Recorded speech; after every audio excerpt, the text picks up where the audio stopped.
The West Ridge Diner sat quietly on the corner of a leafy neighborhood street. Its modest neon sign flickered a soft blue in the early afternoon, casting a subtle glow on the sidewalk below. The diner wasn't anything fancy, just the kind of place where locals could grab a quick cup of coffee, a sandwich, or a warm slice of pie. It had been there for decades, a small but steady anchor of familiarity as the town grew and changed around it. Inside, the familiar sounds of clinking dishes, murmured conversations, and the faint hum of an old jukebox created a cozy yet lively atmosphere. The scent of fresh coffee and sizzling bacon lingered in the air, making the diner feel like a warm refuge from the bustling world outside. Seated in a small booth by the far window was Marcus Evans, a black man, 78 years old.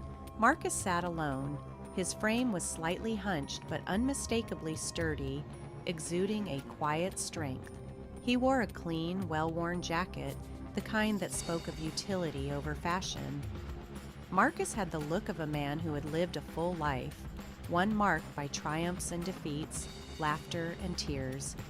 The deep lines on his face seemed to hold a story of wisdom, resilience, and perhaps a weariness that only comes from enduring struggles most people would never fully understand. Marcus's hands rested gently around a mug of coffee. His fingers traced the rim absent-mindedly, as if lost in thought. Now and then, his gaze drifted out the window, watching the quiet street with patient eyes. He was waiting for his daughter, Tina. She had texted earlier saying she would be late. Marcus didn't mind. He was used to waiting. Life had taught him that patience was often his greatest ally. As he sat there, Marcus reflected on how far he had come. Tina was his pride and joy, a woman who had built a life filled with integrity and determination. She worked tirelessly in her career, making a difference in ways that often left Marcus in awe. He didn't tell her often enough, but he was immensely proud of her. She embodied the hopes he had carried with him throughout his life, hopes of a better, more just world, a world that valued people for their character and not the color of their skin. Marcus's thoughts wandered further back to his younger years, when life wasn't as forgiving. He remembered his time in the military, a chapter that had shaped him in ways he was still unpacking even now. He had served his country with everything he had, believing in the ideals of justice, freedom, and equality. But when he returned home, the reality was starkly different. The country he had risked his life for wasn't ready to see him as an equal. He could still recall the looks, the split-second pauses when strangers saw him, the way conversations would shift when he entered a room, the whispers that would follow him as he walked down the street. West Ridge wasn't the most diverse neighborhood, and though many residents didn't intend to be unkind, the subtle signs of discomfort were always there. The glances, the whispers, the sense of being out of place, none of it was new to Marcus. He had lived through an era where being different meant facing the world's biases head-on. Despite it all, Marcus remained calm. He had learned long ago that dignity and patience were his greatest weapons. He carried himself with a quiet defiance, a silent strength that had grown only stronger over the decades. If people felt uncomfortable, that was their burden to bear, not his. As Marcus sipped his coffee, the memories came rushing back, images of camaraderie during his service. In the thick of battle, no one cared about the color of your skin or where you came from. Out there, you were brothers, bound by shared fears, hopes, and the will to survive. Those years had taught Marcus what true resilience looked like. But the fight didn't end when he came home. The battle against prejudice was quieter but no less grueling.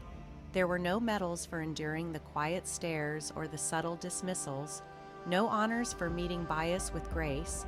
The sound of the diner's bell jingling snapped Marcus back to the present. He looked up instinctively, his eyes scanning the doorway. It wasn't Tina.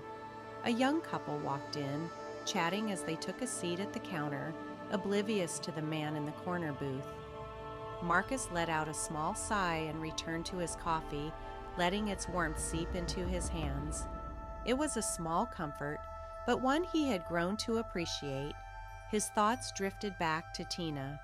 She had become everything he had hoped for, and more. A symbol of progress, a reminder that despite everything, some things were getting better.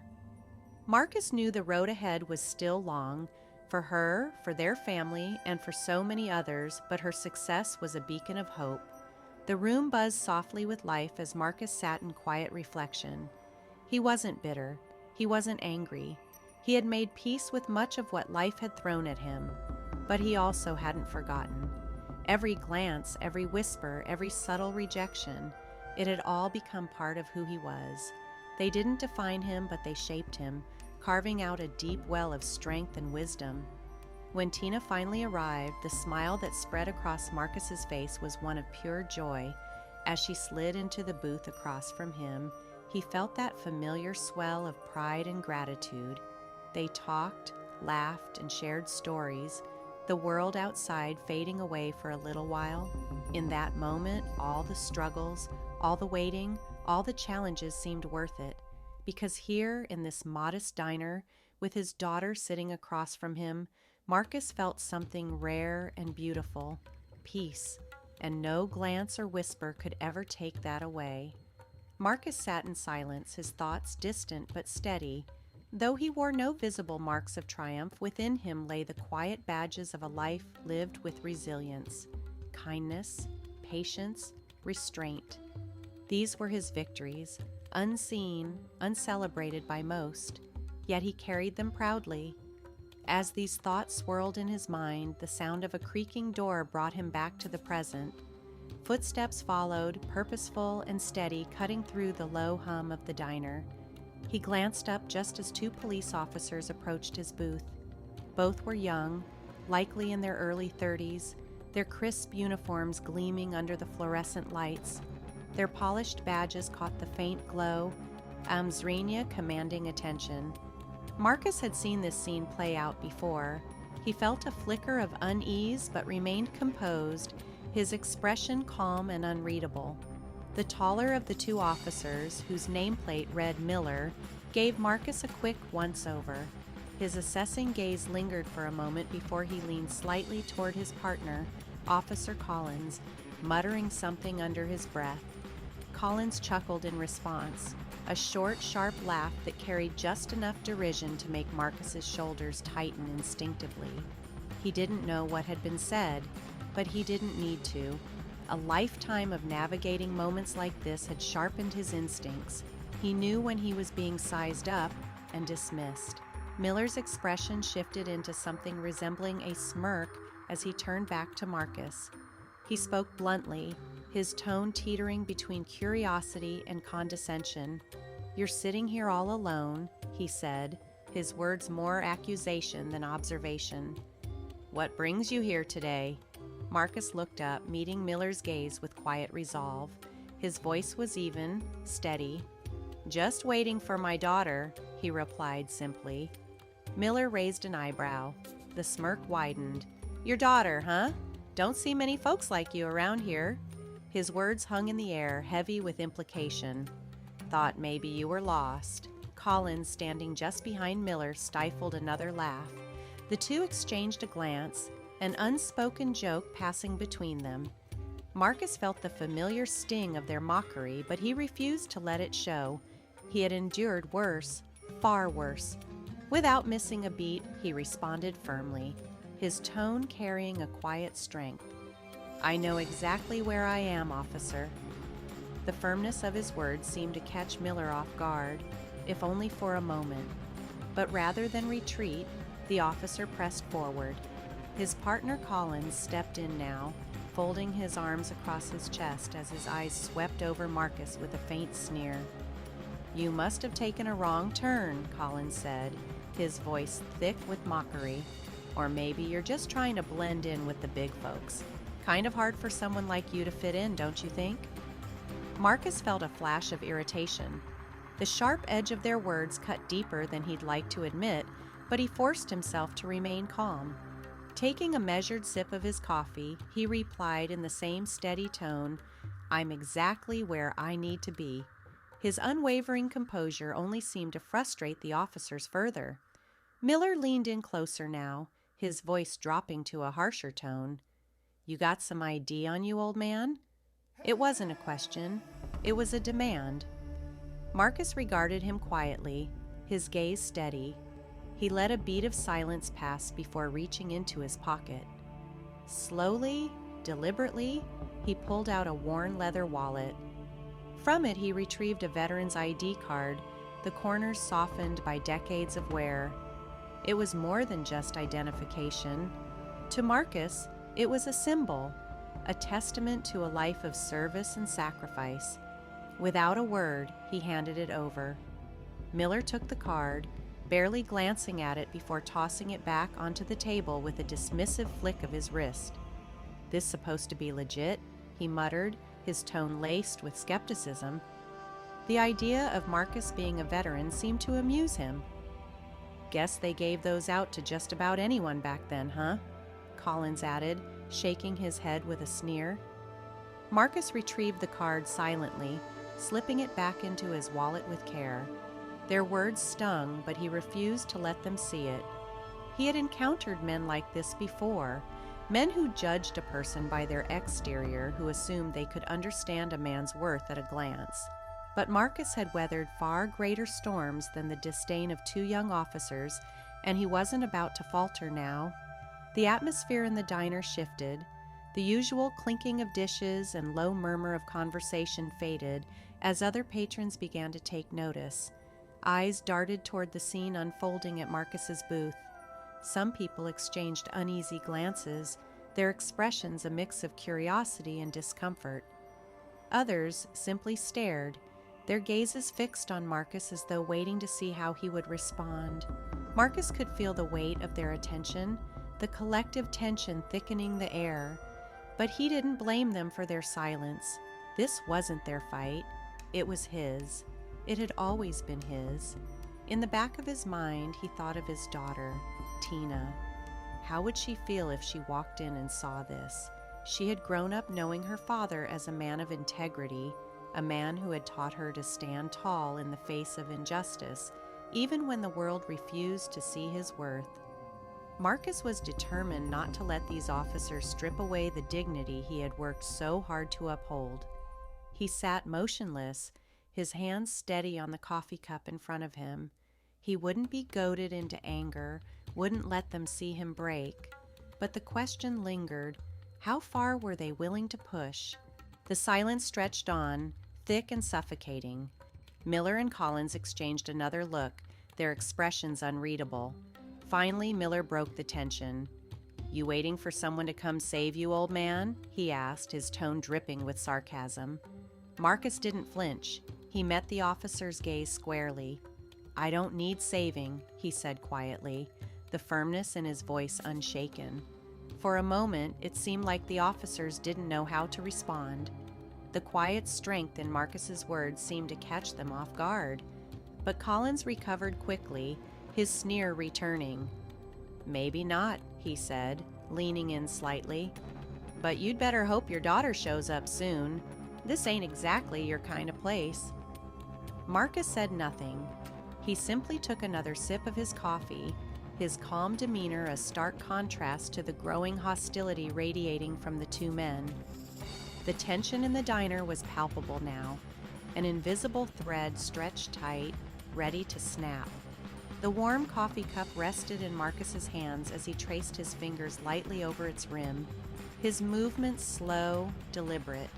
Yet the tension that had settled over him was unmistakable. It wasn't just the feeling of being out of place. No, this was something deeper, something darker. For the first time in years, Marcus sensed an edge, a hostility in their demeanor that hinted at trouble brewing just beneath the surface.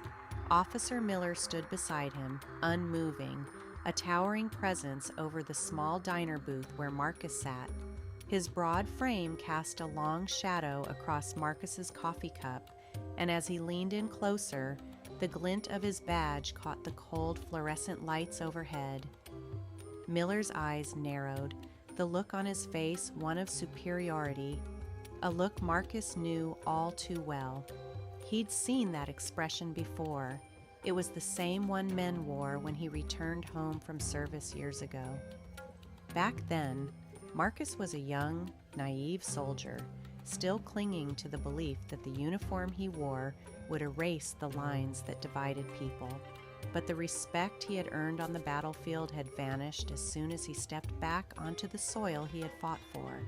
At every corner, he had been met with the same cold stares, the same subtle sneers, the same unspoken tone of dismissal.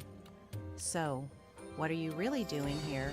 Miller asked again, his voice low and heavy, demanding an answer he seemed determined not to accept, no matter what Marcus said.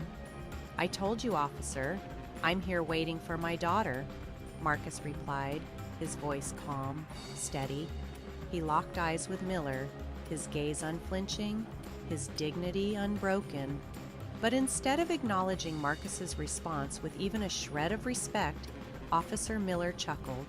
It was a short, humorless laugh, laced with disdain. His partner, Officer Collins, stepped forward, crossing his arms as if preparing for a confrontation. The two officers stood together, a united front of intimidation, their stances rigid. It was as if Marcus's very presence in this small corner booth of the diner was an offense that needed correcting. "Waiting for your daughter, huh?" Collins echoed, his voice dripping with mockery. He glanced at Miller with a grin that widened into something more sinister. "Kind of unusual, wouldn't you say? An older man like you, in a neighborhood like this. You don't exactly blend in." Marcus remained composed, though their words cut deep. The insinuation in Collins' tone was unmistakable. Marcus knew what they meant, knew that to them, his presence here wasn't just unexpected, it was unacceptable.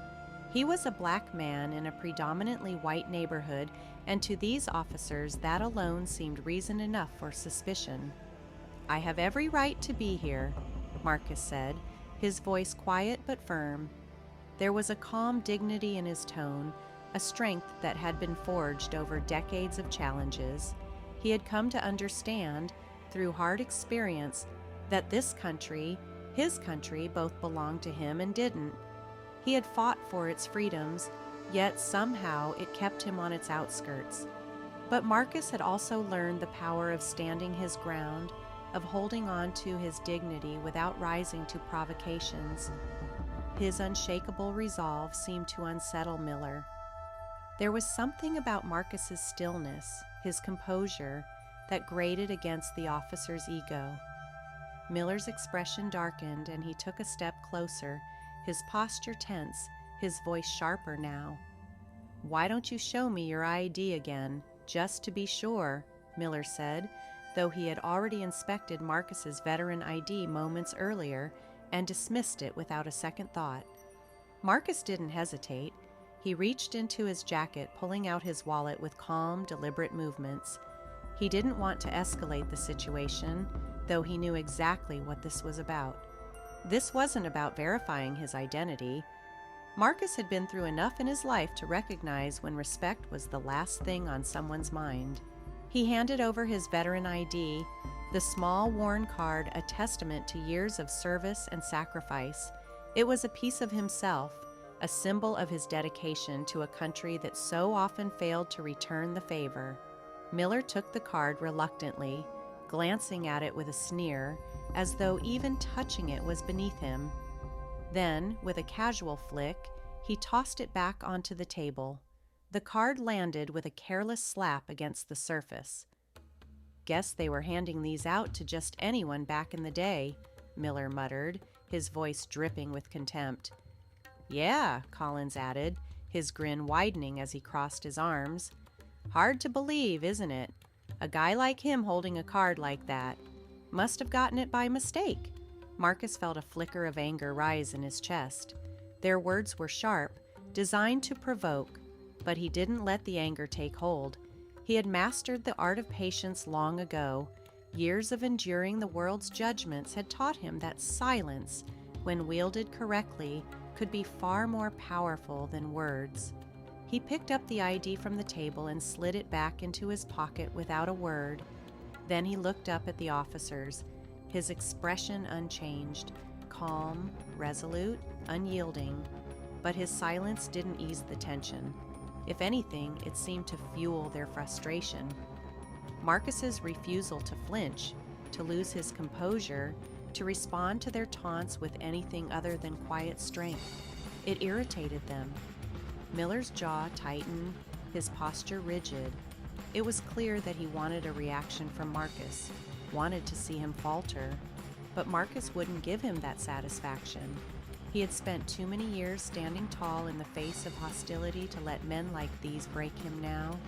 The air between them was thick with unspoken words, the diner around them eerily quiet, as though the entire room held its breath. Marcus's calm demeanor was a shield, his silence a weapon. And though the officers loomed over him, trying to assert their dominance, it was clear that Marcus was the one truly in control. Collins leaned in, his tone mockingly sweet. "Say, Marcus," he began, as if they were old friends, "you ever wonder what it'd be like if people just knew their place? Things would be a lot easier, don't you think?" There was a thick, dangerous undertone in his words. It carried the sting of an old prejudice, a relic from a time Marcus had thought the world had left behind. But here it was again, rearing its ugly head in the guise of two young officers. They had either forgotten, or perhaps never learned, the cost of the dignity they were so quick to mock. As Marcus sat there, his back straight, he became keenly aware of the silence that had fallen over the diner. Conversations had died. People were watching. Some patrons stared openly, their eyes fixed on the scene. Others glanced furtively over the rims of their coffee cups, their discomfort thinly veiled. He could feel their hesitation, their unease, their fear, and he knew they were grappling with the same question that churned in his own mind. How far were these two officers willing to go? The officers, sensing the attention they were drawing, straightened slightly, but their stance remained hostile, their bodies tense with unspoken threats. Miller, the younger of the two, glanced around the diner with a faint sneer, his eyes daring anyone to interfere. No one moved. The air in the room grew heavier with each passing second. The patrons were bystanders, bound by an unspoken rule to look away, to avoid confrontation. Let the authorities handle it. That's what everyone told themselves. But Marcus had seen this scene play out too many times before. It was a pattern he knew too well, a crowd of people, perhaps well-meaning, but ultimately paralyzed by fear, too afraid to step in, too afraid to stand up for the one person who needed it most. The thought weighed heavily on him. Marcus had spent his life fighting battles, both visible and invisible. Battles for respect, for equality, for the right to simply exist without fear of moments like this.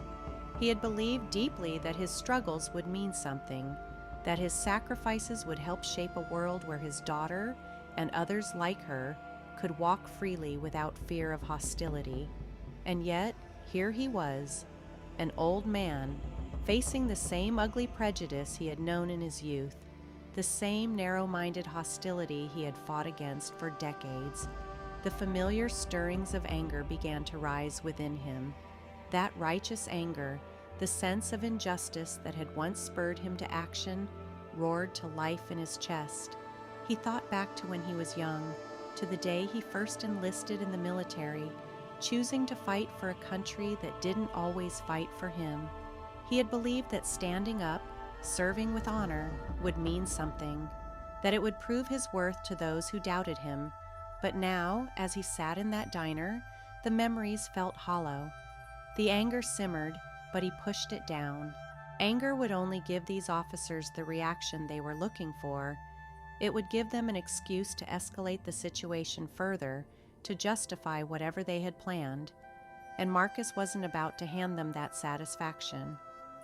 With slow, deliberate movements, Marcus reached for his coffee cup. His hand didn't tremble. He took a sip, letting the warmth of the drink calm him, grounding him in the moment. He set the cup down gently on the table, then looked up at the officers. His voice, soft but unwavering, broke the tense silence. "I'm not bothering anyone here, officer. Just a man having coffee, waiting for my daughter, that's all." Miller's eyes narrowed. His tone was sharp, almost threatening. "You think you're too good to answer my questions, huh? You think that badge of yours puts you above the law?" Marcus shook his head slowly, keeping his voice calm, though his heart pounded in his chest. "No, sir," he said, meeting Miller's gaze. "Just saying I have every right to be here, just like everyone else." Collins let out a snort, a cruel sound that filled the silent diner. With a glance exchanged between him and Miller, the atmosphere shifted. The officers stepped closer, their posture now openly menacing. Collins leaned over, resting a hand on Marcus's table. His eyes were hard, his tone mocking. "Well, maybe we don't think you belong here," he said, his words dripping with hostility. Miller straightened, nodding in agreement. His gaze was unyielding, his lips curling into a faint smirk. "We've got rules around here," Miller added coldly, "and if you're not willing to follow them, maybe we need to show you the way out." There it was, a direct threat, thinly veiled as a suggestion. They wanted Marcus to leave.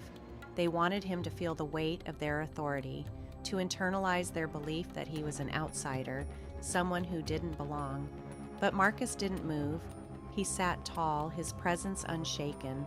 He wasn't going to let them dictate his place in the world, not after everything he had endured, not after all he had sacrificed. He had earned his right to sit in that diner, to sip his coffee in peace, to wait for his daughter, and he wasn't about to let two men drunk on power take that from him. Stayed seated, his gaze unwavering, Marcus met their eyes. "I have as much right to be here as anyone," he said calmly. "I'm just waiting, officers. Nothing more." The two officers simply stood there for a moment, staring him down, their eyes sharp and unrelenting, as if they could will him to cave in. The tension in the diner was thick, almost tangible, like it could be sliced with a knife. Every eye in the room was glued to the unfolding scene. Marcus could feel the weight of the room's collective anxiety pressing on him. There was fear in the air, subtle but unmistakable. He could see it in the way some patrons shifted uncomfortably, their gazes darting away the moment he glanced their way. He caught the silent plea in their eyes, "Leave, just leave," as if begging him to walk away, to end this confrontation before it spiraled into something far worse. But Marcus wasn't about to be intimidated. He had faced worse, far worse. This wasn't his first battle, and it wouldn't be his last. He had been through wars, ones these young officers couldn't even imagine. He had walked through fire, stared death in the face, and emerged stronger on the other side. There was no way he would allow two arrogant officers to strip away the dignity he had earned through blood, sweat, and tears. Miller's patience snapped.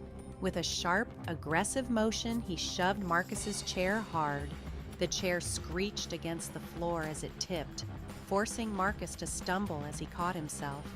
The sound was like a gunshot in the silence of the diner. Gasps rippled through the room, small, sharp intakes of breath. People froze, their faces a mix of shock and unease as they watched the scene escalate. Marcus steadied himself, his hands gripping the edge of the table as he stood upright. His heart was pounding, the adrenaline surging through his veins. But his face remained calm, a mask of composure that refused to crack. He had lived too long, endured too much to let unchecked authority rob him of his self-respect. Miller, emboldened by his show of power, reached down without warning. He grabbed the veteran's cap lying on the table, a faded but cherished possession. Holding it up, he sneered in disdain. Then, with a flick of his wrist, he tossed it to the floor. "You don't deserve this," Miller muttered, his voice dripping with contempt. The words hit Marcus harder than any shove ever could. Anger flared up inside him, sudden and fierce. like a fire threatening to consume him. It took every ounce of his self-control to restrain himself. He clenched his fists, nails biting into his palms, forcing the rage to subside. He reminded himself who he was, a man of dignity, not ruled by anger. He had weathered worse storms than this. He wouldn't give them the satisfaction of seeing him lose control. The officers exchanged a glance as if disappointed. It was clear they had expected him to fight back. Perhaps they even wanted him to lash out, wanted an excuse to escalate their aggression. But Marcus's restraint was a weapon of its own, an act of defiance that they hadn't anticipated. The silence in the diner was oppressive. Time seemed to stretch as the two officers stood over him, their postures rigid, their gazes hard. The tension between them and Marcus felt like an invisible battlefield, each side waiting for the other to flinch. And then Miller's patience snapped again. He kicked the chair that Marcus had just steadied, sending it crashing to the floor. The clatter reverberated through the diner, breaking the oppressive silence. Patrons turned in unison, their expressions frozen in shock.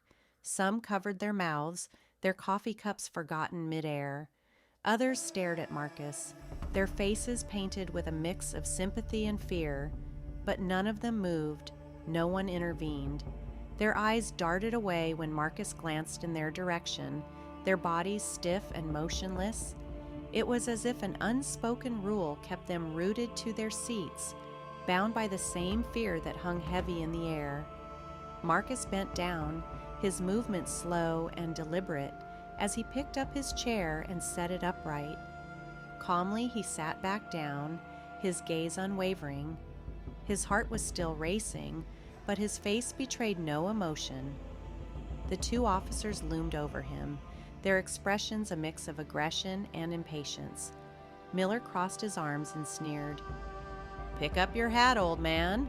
He jerked his chin toward the cap lying on the floor, his tone mocking, almost daring Marcus to comply. Marcus's eyes flicked to the cap. It wasn't just a hat to him, it was a symbol, a reminder of the decades he had lived, the battles he had fought, the friends he had lost. That worn piece of fabric carried memories of storms endured and victories won. He glanced back at Miller, his gaze steady, his voice calm. "I don't see how my cap on the floor concerns you, officer." For a moment, Miller seemed caught off guard by Marcus's composure, but before he could respond, Collins let out a derisive snicker. "Oh, it concerns us," Collins said, crossing his arms and smirking. "See, we don't like troublemakers around here. And you?" He tilted his head, his voice laced with mockery.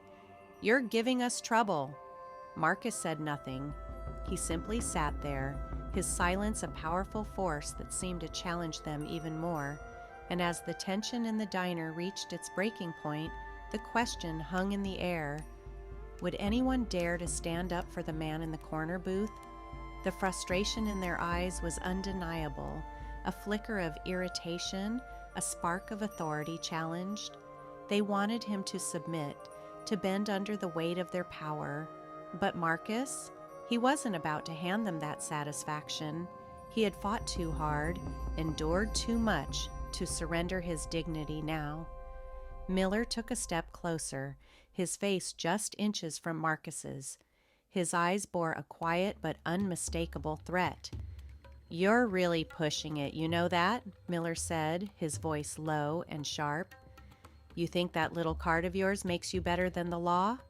Marcus didn't flinch. He held Miller's gaze with unwavering calm. "No one is above the law, officer," he replied firmly. "That includes both you and me."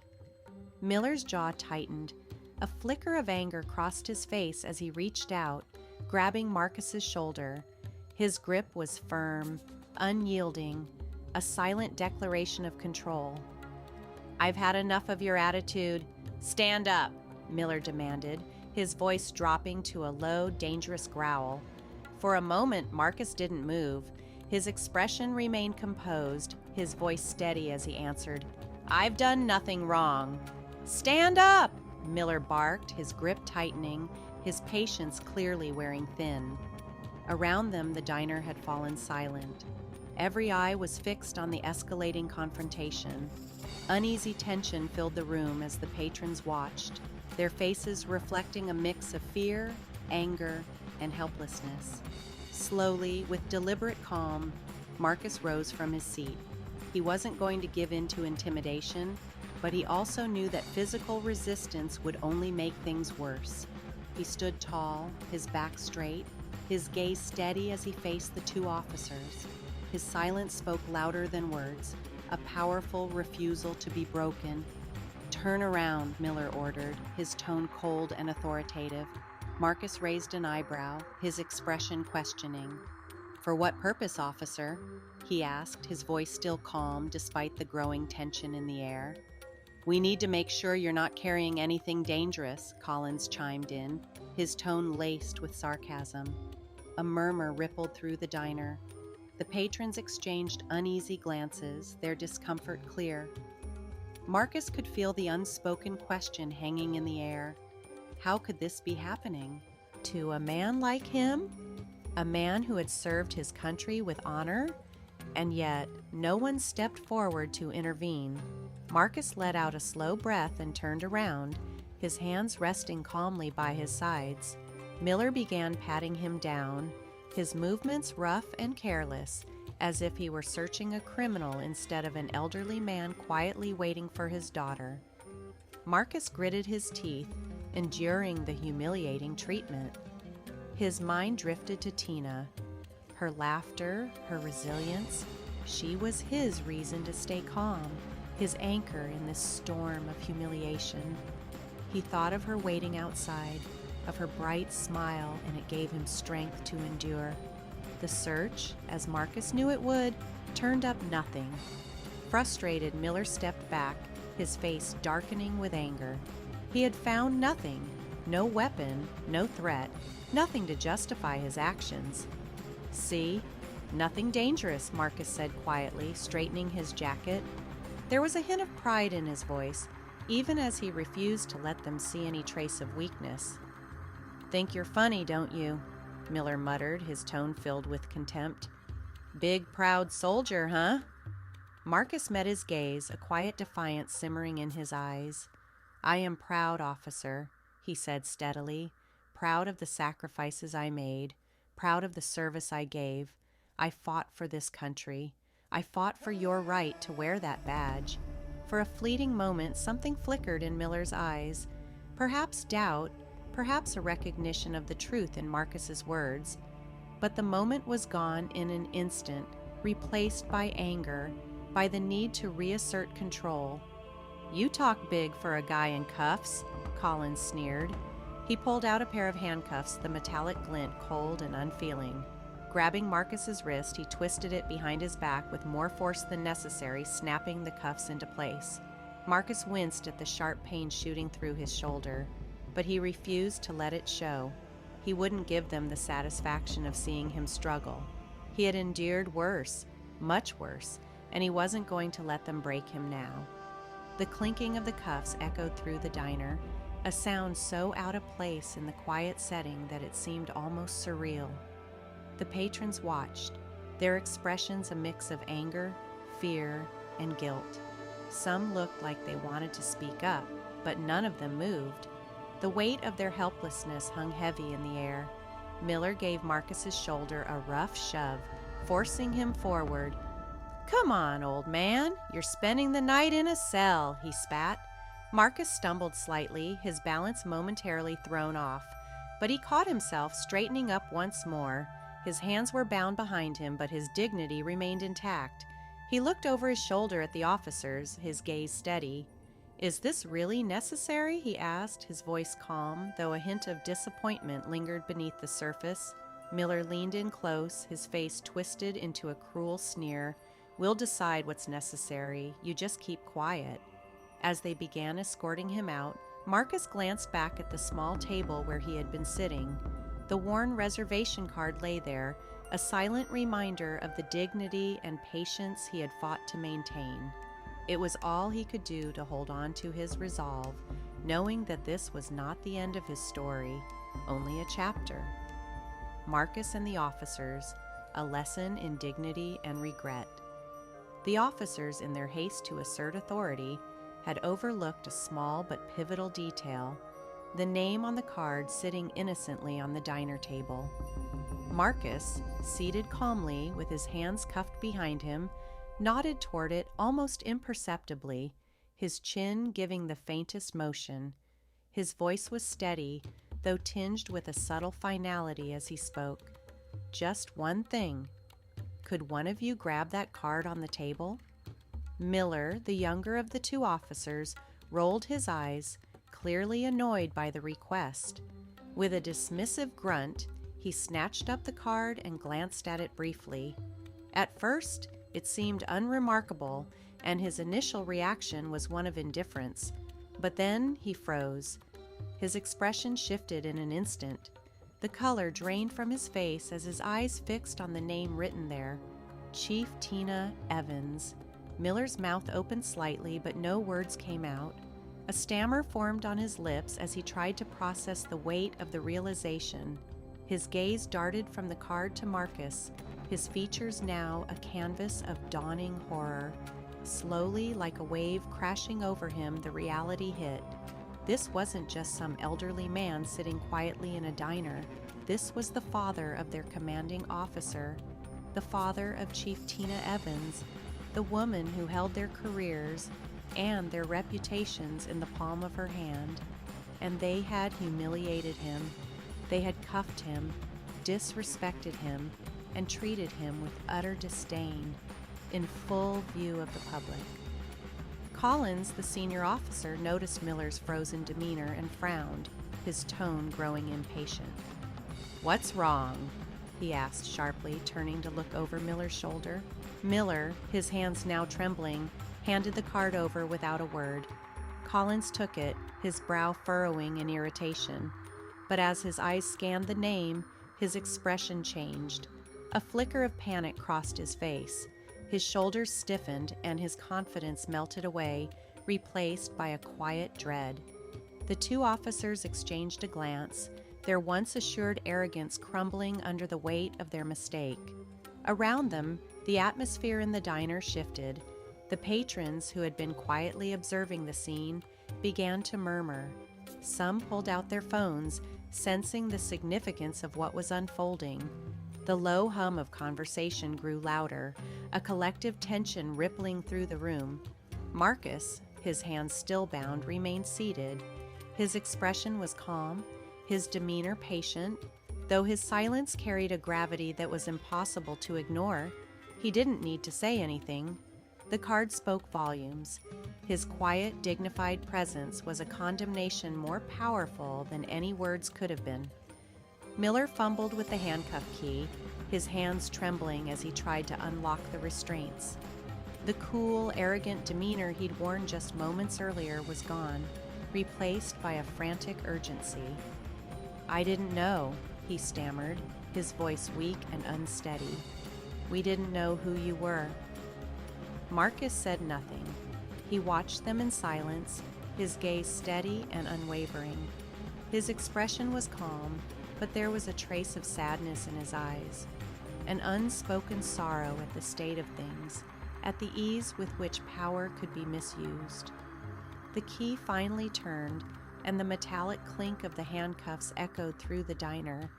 Marcus flexed his wrists slowly, easing the stiffness left by the restraints. Collins cleared his throat, attempting to salvage some semblance of dignity. "It was a mistake," he began, though his voice faltered. "We didn't mean—" He stopped, realizing that no excuse could possibly undo what had just occurred. Still silent, Marcus reached down and picked up his veteran's cap, which had been knocked to the floor during the commotion. He dusted it off with care, as if brushing away not just the dirt but the indignity of the moment. Then, with a quiet grace, he placed it back on the table. The room was utterly still. The officers stood awkwardly, their earlier bravado replaced by palpable shame. The diner patrons watched in silence, their gazes shifting between Marcus and the two officers. Some looked satisfied, others relieved. Marcus's quiet strength filled the space, a dignity that no handcuffs, no disrespect could take away. It was a strength born of years of resilience, of battles fought and survived. He didn't need to rebuke them with words. His presence was enough. The two officers shuffled uncomfortably, the weight of their actions pressing heavily on them. It was clear that this moment, their mistake, would haunt them long after they left the diner. The silence was thick, almost suffocating, when the bell above the door suddenly jingled. All eyes turned toward the entrance. In walked Chief Tina Evans. She was a tall woman, her uniform immaculate and her polished badge gleaming under the diner's fluorescent lights. Her dark hair was pulled back neatly, and she carried herself with a commanding presence that silenced the room without her saying a single word. There was authority in her stance, but also a warmth in her expression that set her apart. Her sharp eyes scanned the diner, quickly locking onto Marcus, her father. She took in the scene, the red marks on his wrists, the lingering tension in the air, with a calm but piercing gaze. Her presence alone was enough to make the officers shrink back slightly. They exchanged a nervous glance, their earlier confidence completely shattered. Without raising her voice, without a single harsh word, Chief Evans strode toward Marcus. And as she moved through the room, it became clear to everyone present that this moment, this confrontation, would not soon be forgotten. The scene shifted to the two officers who now stood frozen. Their faces were pale, eyes downcast, and their earlier arrogance had melted away, replaced by a potent mix of shame and fear. Chief Evans paused for a moment, steadying her breath as she approached the table. Her heart ached at the sight before her. The evidence of what had transpired was unmistakable, yet she forced herself to remain calm, to handle this moment not just as a daughter, but as the leader she had vowed to be. Reaching out, she gently placed a hand on her father's shoulder. It was a small, comforting gesture, but one filled with meaning. Marcus could feel the depth of her pride and anguish in that single touch. "Dad," she said softly, her voice breaking through the heavy silence of the room. The tone carried both deep respect and an unspoken empathy that touched every soul who could hear it. Marcus looked up at his daughter. A small, warm smile crept across his face. Yazrenia, a testament to the pride he felt, not just in her achievements as a leader, but in the principles she so fiercely upheld. "Tina," he replied, his voice calm and steady, as though nothing out of the ordinary had happened. Yet his eyes betrayed a flicker of relief, a silent acknowledgement of the unwavering support he knew she would always provide. But Tina's demeanor shifted as she turned to the two officers. The tenderness she reserved for her father faded, replaced by the commanding presence of a leader. Her expression hardened, and the room seemed to hold its breath as her gaze locked onto the two men who had so grossly misused their authority. "Officers Miller and Collins," she began, her voice even but firm, "would you care to explain what exactly you thought you were doing?" Miller swallowed hard, casting a nervous glance at Collins, but neither spoke. They shifted uncomfortably, their eyes darting around the diner, desperate for an answer but finding none that could justify their actions. Collins finally cleared his throat, his voice barely audible. "Chief, we didn't know. We didn't realize he was—" Chief Evans raised a hand, cutting him off mid-sentence. Her calm voice carried a weight that silenced him instantly. "You didn't realize he was what? That he was my father? That's the excuse you're going with?" Her words struck like a hammer. Though her tone remained composed, there was an unmistakable undercurrent of quiet, simmering anger. Disappointment radiated from her, sharper and more cutting than any raised voice could ever be. "Let me make something very clear," she continued, her voice growing firmer with each word. "It doesn't matter who he is. It doesn't matter if he's my father, a veteran, or just a man enjoying a cup of coffee. Every person who walks through that door deserves respect. Every person. It doesn't matter what they look like or where they're from. Her words rang out across the diner, echoing through the tense air. Heads nodded in agreement. A few patrons murmured their support, while others simply looked on, their faces reflecting a newfound respect for Chief Evans. Many who had been too hesitant or afraid to speak up earlier now saw her as the kind of leader who would not tolerate prejudice or injustice, even if it came from her own team. Miller stared at his shoes, his face flushed with shame. Collins shifted uneasily, his mouth opening as if to protest, but he quickly thought better of it. His gaze dropped to the floor, the weight of his actions settling heavily on his shoulders. Chief Evans took a step closer to the two officers, her gaze unwavering. "You took an oath to serve and protect," she said, her voice steady and unyielding. "That oath doesn't come with exceptions. It doesn't allow for personal biases or assumptions. You were given the responsibility to uphold the law with integrity, and you failed." Her words hung in the air, their weight pressing down on the two men. Miller and Collins exchanged a look, their faces etched with the dawning realization that this moment was more than a reprimand.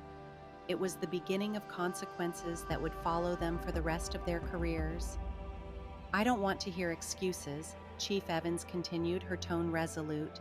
"I expect my officers to embody the values of justice, respect, and compassion. If you cannot handle that responsibility, then you have no place on this force." Her words were deliberate, each one delivered with purpose.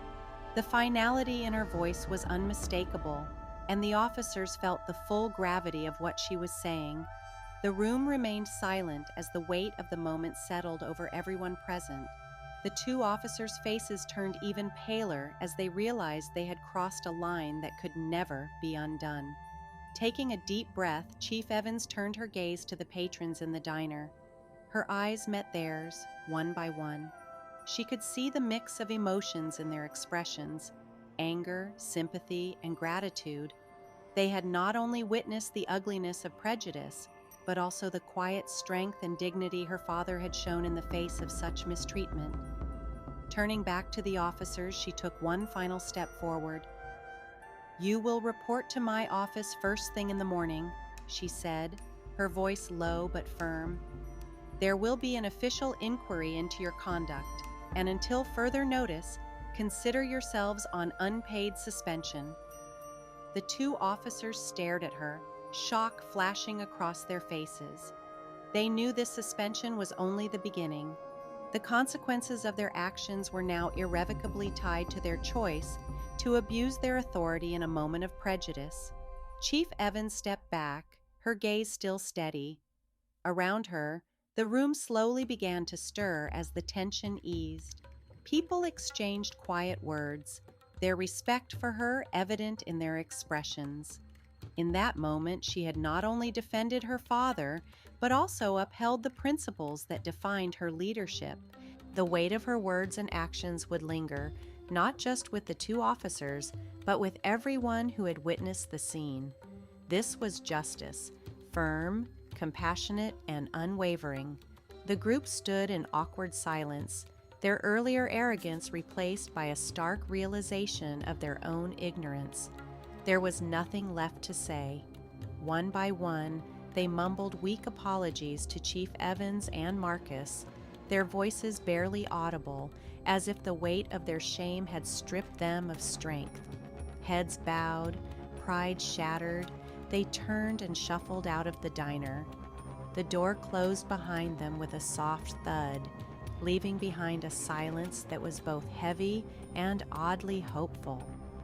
As the officers exited, the atmosphere began to shift. Some of the patrons who had remained quiet spectators throughout the ordeal finally found their voices. A few spoke words of support for Chief Evans and her father, while others hesitated, their guilt for staying silent earlier now written plainly on their faces. Slowly, some approached Marcus, offering murmured apologies and words of respect. They admitted their failure to speak up when it mattered most, acknowledging their complicity as passive bystanders in the face of injustice.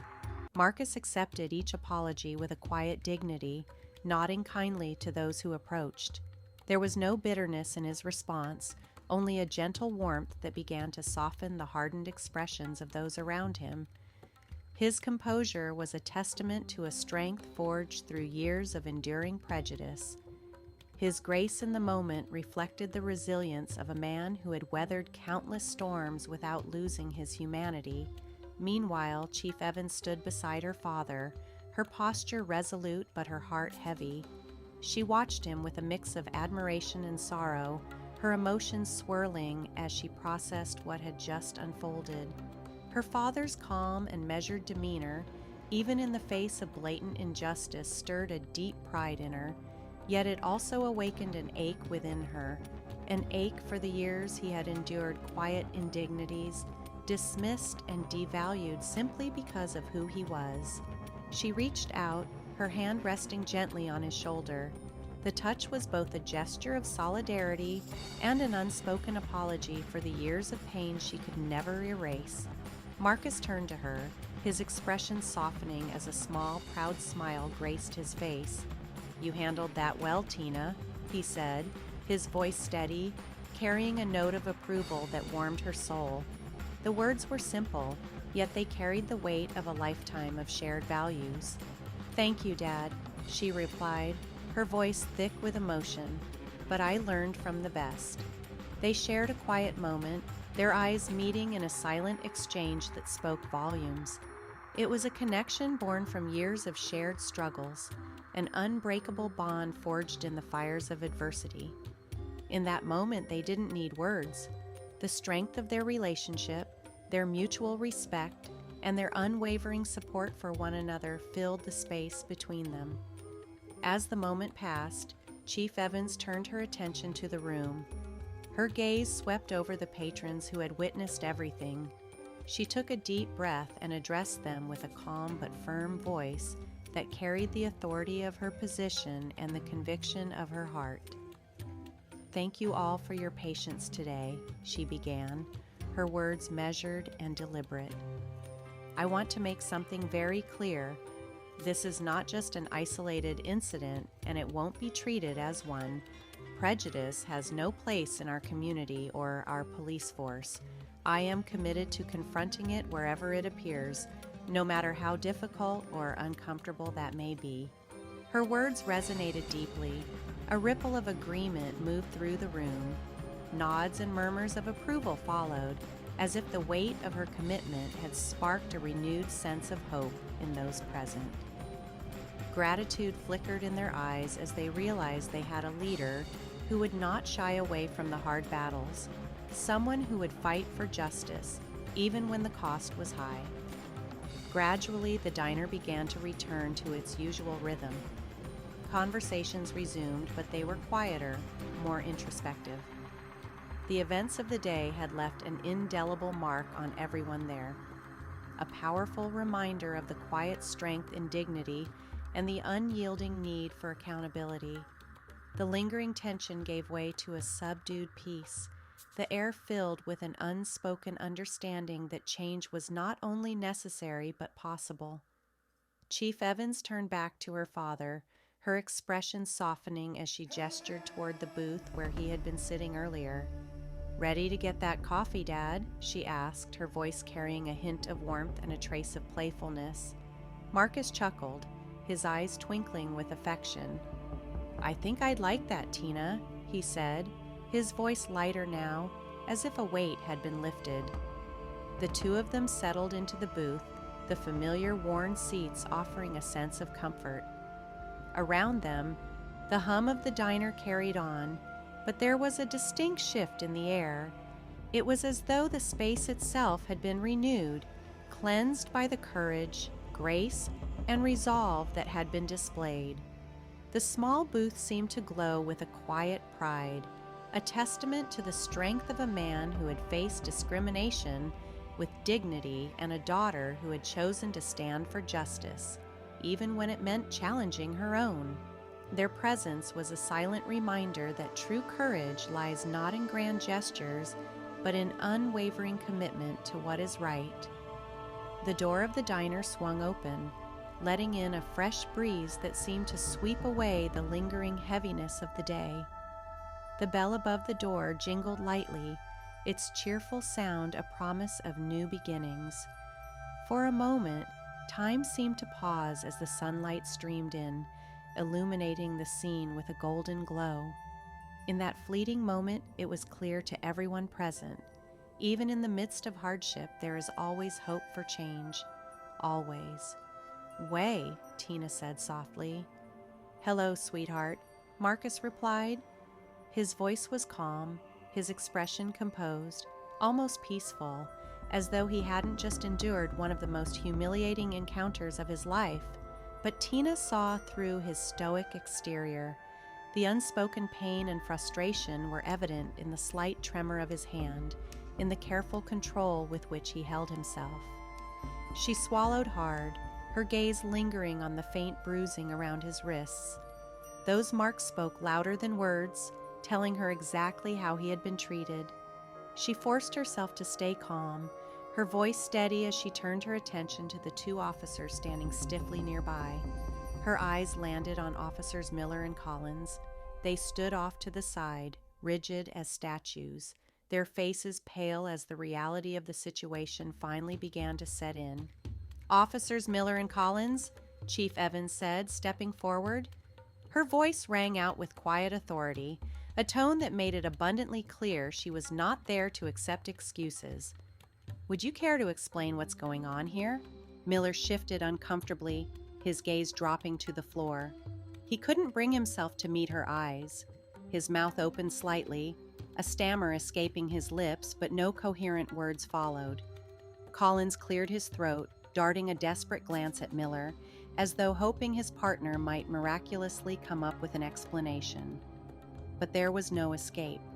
The confidence and control they had displayed just moments earlier had evaporated, replaced by the harsh realization that they had deeply misjudged the man standing before them. Finally, Collins managed to mumble, "Chief, we didn't know." "You didn't know?" Chief Evans interrupted sharply.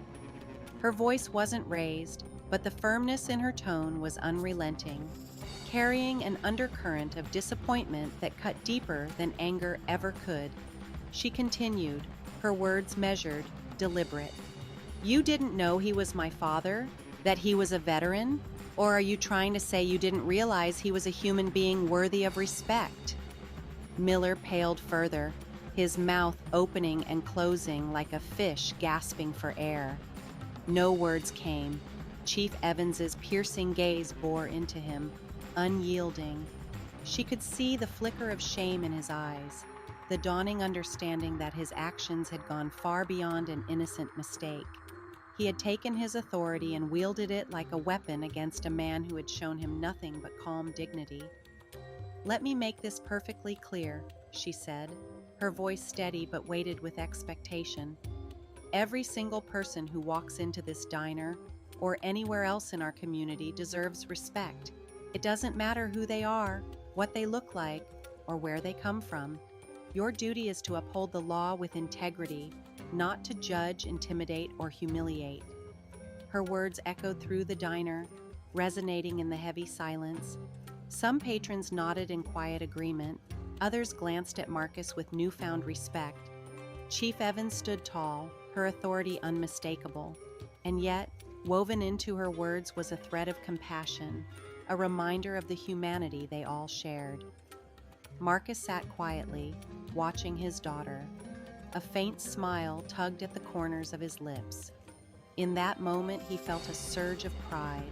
He could see the woman he had raised, someone who would not tolerate injustice, someone who understood the pain of prejudice and would confront it head-on, even when it meant holding her own officers accountable. Collins swallowed, his face flushed with shame. "We're sorry, Chief," he murmured, his voice trembling. "We didn't know." Chief Evans turned her gaze to him, unwavering. "And what if you had known?" she asked, her voice quieter now, but no less firm. "Would that have changed the way you treated him?" Collins opened his mouth, his eyes wide, but no response came. The truth in her question hung in the air. Would they have acted differently if they had known who Marcus was? The guilt etched on his face provided the only answer she needed. Beside him, Miller shifted uncomfortably, his face ashen. He too seemed to grasp the enormity of their actions now. Chief Evans stepped closer, her voice softening slightly, though it retained its firmness. "When you wear that badge, you represent something far greater than yourself. You represent justice, fairness, the values this community looks to you to uphold." She paused, letting her words settle over them. "If you can't do that, if you can't treat every person with the respect and dignity they deserve, then you have no business wearing that uniform." The silence in the room was deafening. Even the hum of the diner's old refrigerator seemed to fade into the background. For a moment, no one moved. The weight of the chief's words hung over everyone like a storm cloud, heavy with meaning. Finally, Marcus broke the silence. "Thank you, Chief," he said softly. His voice was steady, calm, but there was a quiet strength in it, a strength born from years of enduring far too many moments like this. Chief Evans nodded, her eyes meeting his. "You deserve better than this, Dad. Everyone does."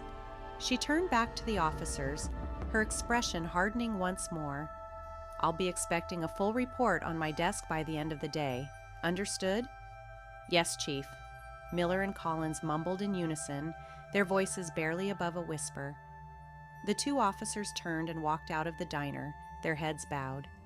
The patrons watched them go, the tension in the room beginning to dissipate. Marcus looked at his daughter, his pride unmistakable. "You've grown into quite the leader," he said, his voice filled with warmth. "And I had the best teacher," she replied, a small smile gracing her lips. The atmosphere in the diner shifted, the air lighter now. People returned to their meals, but there was a renewed sense of unity among them, a silent acknowledgement of the lesson they had all just witnessed. As Chief Evans walked back to her seat, she glanced around the room, meeting the gazes of those who had been watching. Her father's faint smile reassured her, reminding her that even in moments of confrontation, there could be healing. And in that moment, she knew this was the kind of justice her badge stood for. Respect the badge. The room was silent, tension heavy in the air. Chief Evans stood tall, her commanding presence unwavering as her sharp gaze swept across the two officers before her. "That badge you wear," she began, her voice clear and steady, "is not a weapon. It is a responsibility, a commitment to treat everyone with the dignity they deserve." She paused deliberately, her words hanging in the air like a weight too heavy to ignore. Her eyes moved from one officer to the other, watching closely as the reality of what they had done sank in. Their earlier bravado had crumbled. Now they stood with shoulders slumped, their faces shadowed by regret and shame. Chief Evans took a deep breath, her tone growing even firmer. "There will be an official inquiry into your conduct," she said, the gravity of her decision pressing on every word. "Until then, you are both on unpaid suspension." The weight of her declaration settled over the room, unyielding and absolute. The officers exchanged a brief, silent glance, the enormity of their actions etched on their faces. Both nodded, murmuring subdued, "Yes, Chief," before turning to leave. As they walked out of the diner, heads bowed, their earlier confidence shattered, the door swung shut behind them with a finality that seemed to echo through the space. A wave of murmurs swept through the diner. Patrons who had witnessed the entire scene began to stir, some exchanging looks of quiet relief. A few stood and approached Marcus, Chief Evans' father, offering words of apology and respect. "Marcus, you handled yourself with so much dignity," one woman said softly, her voice filled with admiration. "Thank you," Marcus replied, his expression gracious. though a faint shadow of pain lingered in his eyes. Others nodded in agreement, expressing their admiration for the patience and calm he had shown in the face of blatant disrespect. They spoke in low, reverent tones as though anything louder would disturb the peace that had just begun to return. Chief Evans stood quietly, watching her father accept their words with grace. Slowly, the warmth that had always defined him returned to his expression, though she knew the hurt he had endured would not fade so easily. His resilience was unwavering, his quiet strength the very foundation of the man he had always been. It was that strength, the strength forged through decades of hardship and discrimination, that had shaped her own character. As the last of the patrons returned to their seats, Chief Evans turned to Marcus, her stern demeanor softening into a gentle smile. "Dad," she said, her voice filled with a quiet warmth, "you've always been the one teaching me how to stand up for what's right." Marcus smiled, his eyes twinkling with pride despite the exhaustion he wore. "I only showed you what I learned myself," he replied. His voice was steady, but his words carried the weight of a lifetime. Reaching out, he took her hand in his, a silent bond passing between them, one that needed no words to be understood. They moved back to their booth, their steps slower now, as though the moment required their full attention. As they sat down, a sense of peace seemed to settle over the diner. Chief Evans glanced around, noticing how the patrons now looked at her father. There was a newfound respect in their eyes, an unspoken admiration for the man who had stood his ground, not with anger, not with vengeance, but with a quiet resolve that spoke louder than words ever could. The waitress arrived, setting steaming cups of coffee in front of them.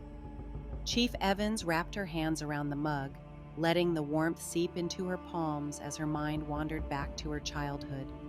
She remembered the countless nights she had spent watching her father work tirelessly. His hands were calloused, his shoulders strong, yet his voice had always been gentle. His words had been steady, filled with wisdom that seemed infinite. He had taught her what it meant to be resilient, to face the world with courage and grace, even when it wasn't kind. He had shown her that strength wasn't found in anger or force, but in the quiet confidence of knowing who you were, of holding on to your dignity no matter what. And sitting across from him now, watching him sip his coffee, Chief Evans felt a swell of gratitude she couldn't fully put into words. She reached across the table, her hand resting gently on his.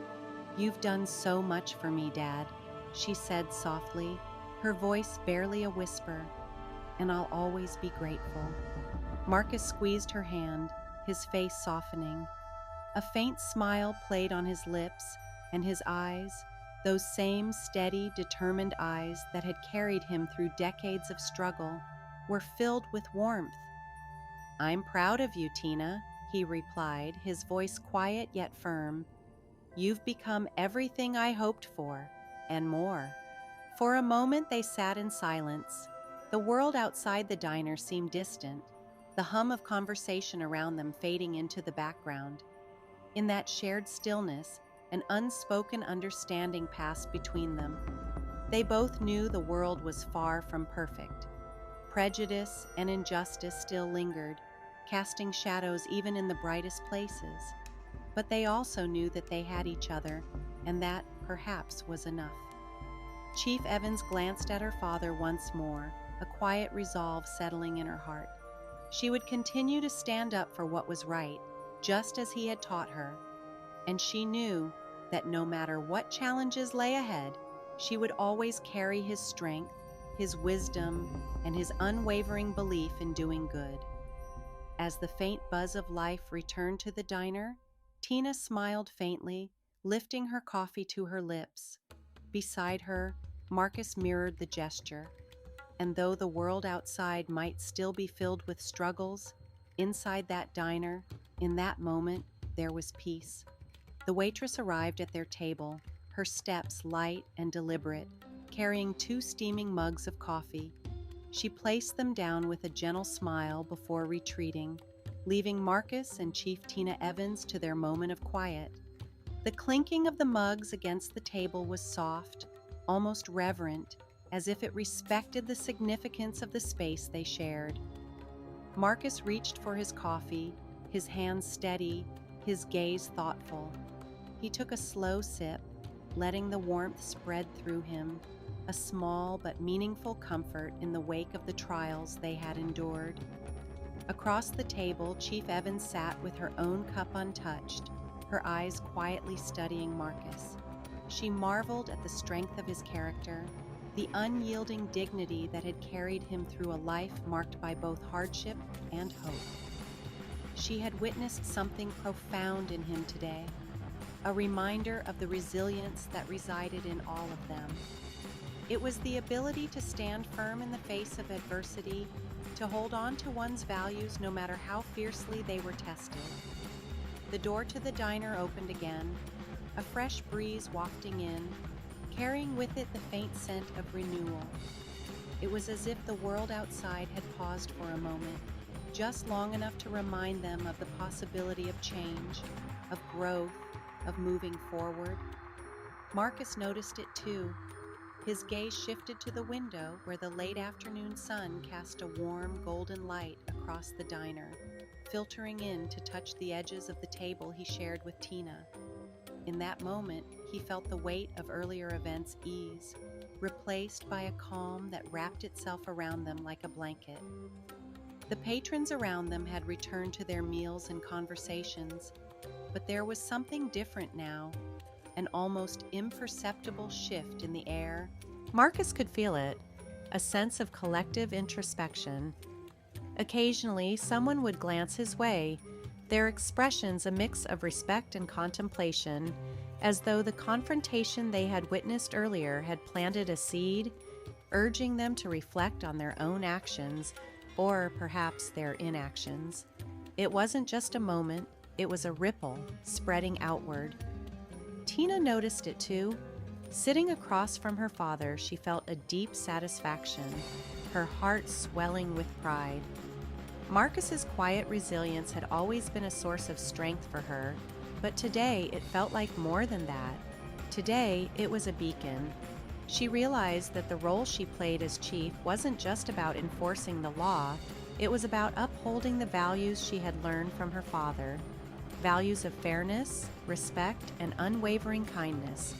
Her resolve deepened as she vowed silently to be a force for change, not only through her actions, but through the example she set. Marcus broke the silence between them, his voice calm yet tinged with reflection. "It's strange, isn't it, Tina?" he said, his eyes meeting hers. "How much people miss when they only look at the surface." Tina nodded, understanding his words perfectly. "They do, Dad," she replied, her tone thoughtful. "But sometimes it's not intentional. People don't always realize the weight of their assumptions until they're forced to see it." She paused, searching for the right words. "I think it's on us to help them see, to show them that dignity, respect, and kindness aren't things you give out based on appearances or assumptions. They're things everyone deserves." Marcus's expression softened, his weathered face carrying the wisdom of a life lived with quiet courage. "You're right, Tina," he said, his voice low but steady. "Change doesn't come from anger. It comes from understanding, from patience, from showing people a better way, even when they don't ask for it." Their quiet conversation was interrupted by a woman at a nearby table. She leaned over, her expression earnest. "Mr. Evans," she said softly, her voice carrying a note of emotion, "I just wanted to say thank you. I think I speak for everyone here when I say that watching you today was eye-opening." Marcus nodded humbly, his gaze steady. "Thank you," he replied. "It means a lot to hear that." Another patron, a young man in his 20s, cleared his throat nervously. "Honestly, sir," he began, his voice hesitant but sincere, "I think a lot of us have probably been too quiet about things like this. We see it happening, but we don't speak up. Today reminded me that silence doesn't help anyone. I'm sorry for what you've gone through, and thank you for what you showed us." A murmur of agreement rippled through the diner. Patrons nodded, their faces reflecting a newfound determination. Marcus offered them a small, grateful smile, his heart moved by their words. For a moment, it felt as though the weight he had carried for so long had lightened just slightly. Tina, too, felt her heart swell. She looked around the room, taking in the subtle but significant shift in the atmosphere. Standing taller, she addressed the group, her voice clear and filled with purpose. "I promise you all," she said, her gaze sweeping across the room, "that our department is committed to building a culture of respect and fairness, one that doesn't tolerate discrimination of any kind. That commitment extends to every officer under my command. Today is proof of just how important that work is." The room responded with quiet nods, a ripple of agreement passing from table to table. Marcus watched the scene unfold, his gratitude deepening, not just for his daughter, but for the people around him, for this shared moment of understanding, of hope. It reminded him of the power of kindness, the necessity of empathy, and the strength that came from standing together. As the last light of day faded into twilight, Marcus and Tina finished their coffee. The silence between them wasn't heavy anymore. It was filled with peace, purpose, and an unspoken bond that had only grown stronger. When they finally rose to leave, Marcus felt a profound sense of lightness, as though the weight of a lifetime had shifted, even if only slightly. The world outside the diner awaited them, vast and uncertain, but they were ready, together. Quiet struggles had eased, buoyed by the knowledge that change, however slow, was possible. Together, they walked out into the cool evening air, stepping into a world that might not yet be perfect, but was now one step closer to justice and equality because of people like them. The impact of that afternoon at the diner reverberated far beyond West Ridge. As word of the incident spread through the community, it sparked conversations, reflection, and a collective sense of hope. Under Chief Evans's leadership, the police department underwent significant changes. New training programs were implemented, designed to address deeply rooted issues like bias, empathy, and communication. Officers were taught to approach their work with greater understanding and sensitivity, creating a foundation for more meaningful connections with the people they served. The incident didn't just spark reforms within the department, it ignited a wave of open discussion across West Ridge. Town halls and public meetings became forums where members of the community could share their personal experiences, express their frustrations, and voice their hopes for a better future. Programs were launched to strengthen community ties, foster understanding, and build bridges where walls had once stood.